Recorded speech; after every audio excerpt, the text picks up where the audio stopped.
They called her the gatekeeper. Not because she held keys or stood guard at checkpoints, but because she controlled the only entrance to the room where the lost platoon lived. It was a nickname Vera had never asked for, and one she openly despised. But the soldiers gave it to her anyway. They always did. They always needed to name things they did not understand. For 3 years, she had worked in this ward. Not the main recovery wing with its clean white hallways and the constant hum of expensive physical therapy machines. Those were for the fortunate ones, the ones who had only lost pieces of themselves that doctors could label with clinical detachment. Distal radius, fibula, humerus, clean words, sterile words, words you could hold in your hand like a smooth stone. The men in her care had lost things doctors could not name. And this was a long-term residential facility hidden away in the hills of western Massachusetts, deliberately placed far from the bustling veteran hospitals in Boston and New York. No official sign marked the entrance. No brochures explained its purpose. The property had originally been a sanatorium back in the 1920s, built for tuberculosis patients who needed to be separated from the healthy population. Now it served a similar function, though the contagion it contained was not bacterial. It was memory. Vera walked the hallway at 5:47 a.m., the same time she had walked it every morning since accepting this position. The floorboards beneath her sturdy walking shoes had been polished smooth by decades of caretakers before her. She carried no clipboard. She had learned long ago that clipboards created distance between herself and the men, turning her into an administrator rather than a witness. Her hands remained free, hanging loose at her sides, ready to offer assistance or simply to rest on a shoulder that needed the weight of another human acknowledgement. The door at the end of the hall was solid oak, original to the building, so thick that sound barely penetrated either direction. Behind it slept the men the outside world had designated as Cerberus. Not their official medical classification, of course. The Department of Veterans Affairs had dozens of clinical codes for every possible trauma. But soldiers spoke their own language, and somewhere along the chain of evacuation and treatment and finally transfer to this forgotten place, someone had looked at the file photographs of these 3 men and remembered an old myth about a 3-headed dog who guarded the entrance to a world from which no one returned. Vera pressed her palm flat against the wood before entering. A moment of preparation, a moment of respect. Then she pushed the door open with her shoulder, the way she always did, because the latch had stuck for 37 years and no maintenance request had ever quite resolved the problem.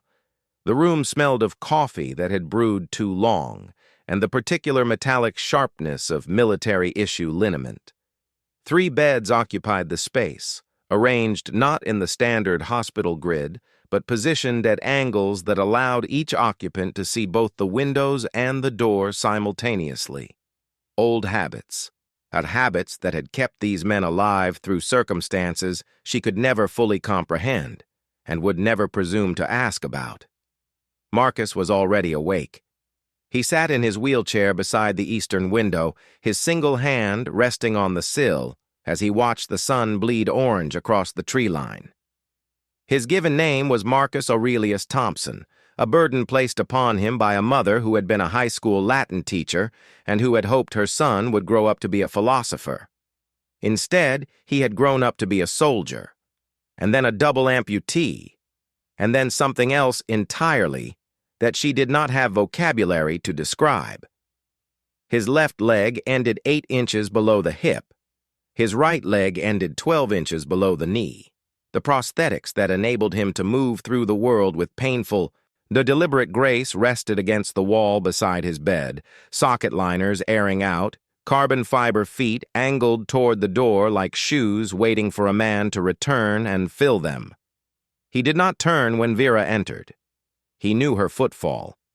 After 3 years, the men of the lost platoon could identify her approach from 50 yards, distinguishing her steady, unhurried pace from the nervous scuttling of administrative visitors or the heavy, apologetic tread of chaplains who never quite knew what to say. "Morning, Marcus," Vera said. Not a question, not a demand for acknowledgement, simply an offering, placed gently in the space between them. He inclined his head slightly. His jaw was set in the expression she had come to recognize as his neutral state. Not sad, not angry, simply present and watchful. And the VA psychiatrist, who visited twice monthly, had a clinical term for this flattening of affect. But Vera preferred Marcus's own description. He had told her once, 6 months into her tenure, that he was conserving ammunition. She had understood immediately. He meant his emotional energy, his social engagement, his very will to continue performing personhood for others. He had only so much of it left, and he chose carefully where to expend it. David stirred in the far bed, the one positioned closest to the secondary exit that led to the fire stairwell. He slept on his stomach, face turned toward the wall, his broad back rising and falling in the slow rhythm of exhausted unconsciousness. His tattoo was visible above the collar of his undershirt, black ink curling across the trapezius muscle that connected his neck to his shoulder. And the design was elaborate, a dense tangle of script and imagery that Vera had studied many times in the past 3 years, without ever fully deciphering. She knew the central text, though.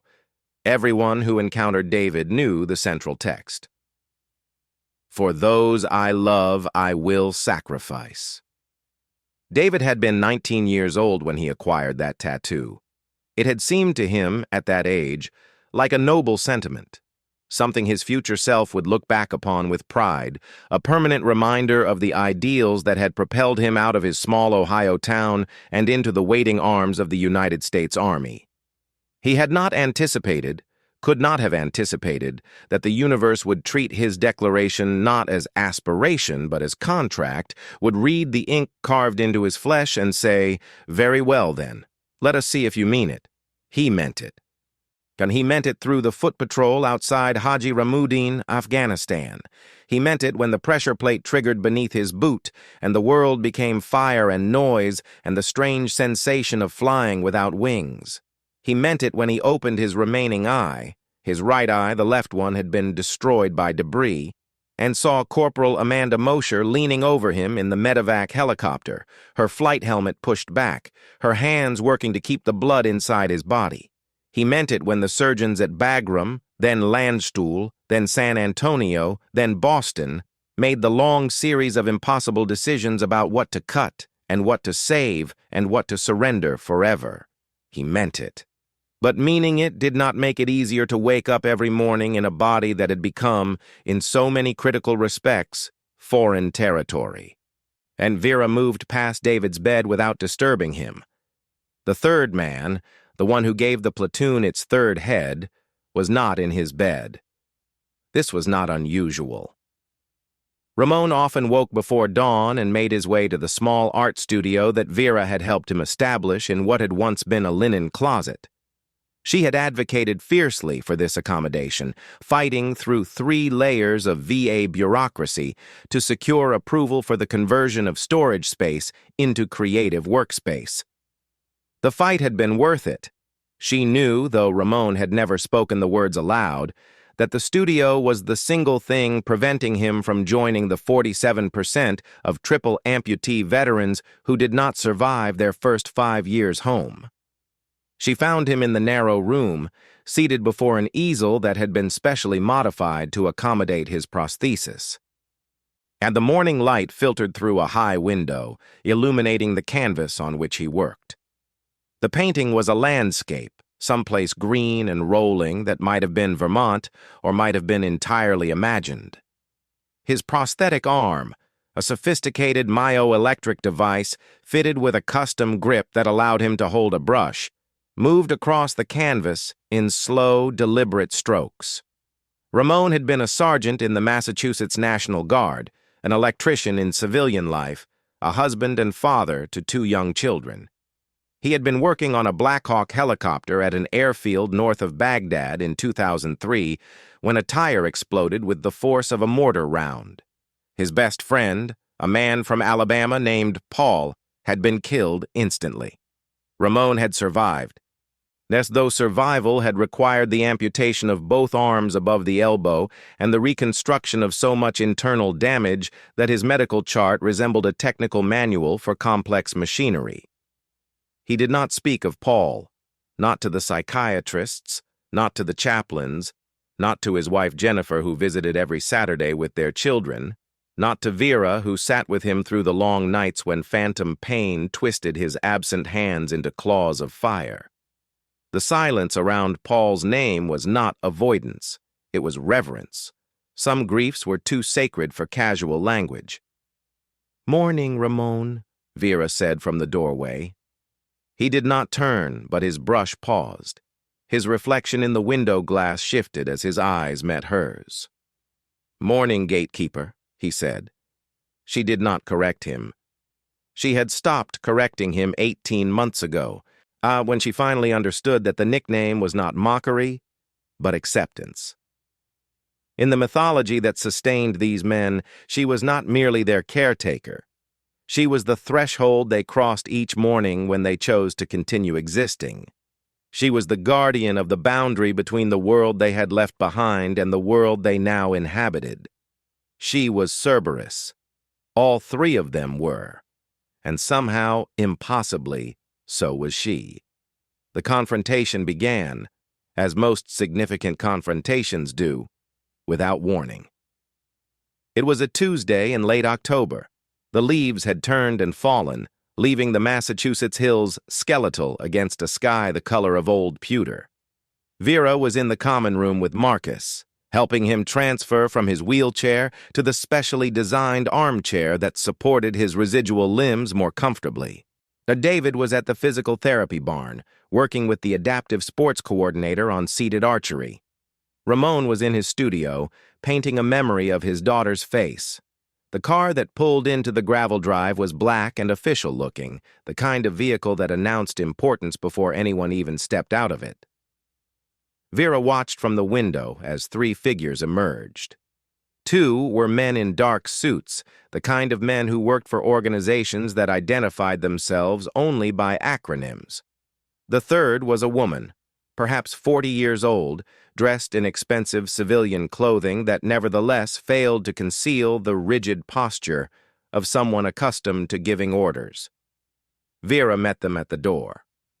"Can I help you?" she asked. Her voice was neutral, professional. Her body was positioned squarely in the center of the threshold. The woman stepped forward. Her name, she explained, was Andrea Chen. She was a deputy undersecretary from the Department of Defense, accompanied by two members of the Office of Special Investigations.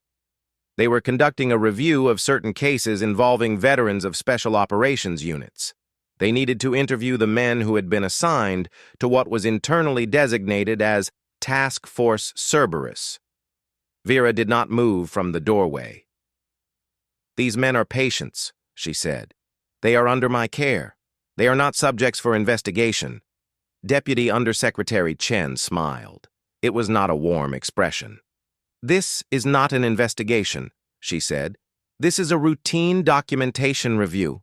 We simply need to verify certain details